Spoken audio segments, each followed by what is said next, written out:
Caloocan naman, tumaas daw po ang presyo dahil nga sa masamang panahon, kaya apektado nito yung mga gulay. Nasa 7th Avenue, Caloocan ngayon si Edwin Duque, RH23. Edwin, good morning.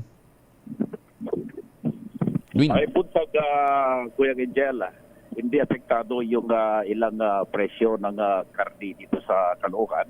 Pero may ilang gulay yung apektado ng bagyong Krising. Dahil itong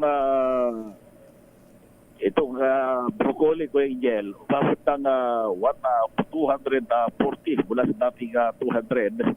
Yung local ay nasa 100 to 180 hanggang 200. Yung siling lapuyo, siling panigang Kuya, mula sa dating 90 pesos. Aba, matapos itong bagyong Krising, pumalo na ito ngayon ng 150 pesos bawat kilo. Ang siling labuyo na umabot ng dating 120 ngayong umaga ay 300 pesos yung bawat kilo nito. Pero yung ibang presyo, tulad ng repolyo, nasa 80 pesos pa rin. Ang Pechay Bagyo, 70 pesos. Ang Tagalog, 80 pesos. Yung talong na bilog ay nasa 120, apang 110 naman. Yung mahaba, ang palaya, 120. Yung mahaba naman ay 110 bawat kilo. Nanatiling 700 ang Kenchay. Habang yung presyo naman ng kamatis ay 50 hanggang 70 pesos pa rin yung bawat kilo.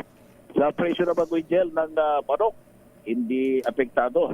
Dahil kung may nagbebenta ng 320 at 180, ay 320 to 280 sa pabalik itong manok kayo dito sa 7th Avenue. Nasa 260 pesos bawat kilo. Ang baboy naman, 370 ang pork chop, habang 370 ang giniling. Ang pata 340 hanggang 360. Yung lempo ay nasa 420 pesos bawat kilo.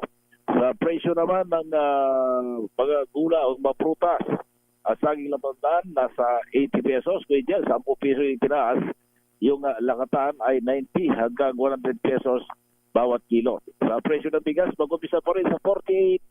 Merong 40, merong 50, 54, merong 56 at 70.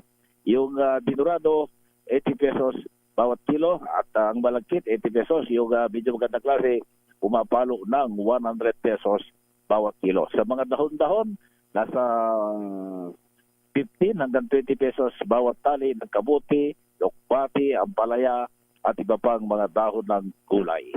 RH23, Edwin Duque nagulat sa DZRH. Una sa Pilipinas, una sa Pilipino. Maraming salamat, Edwin.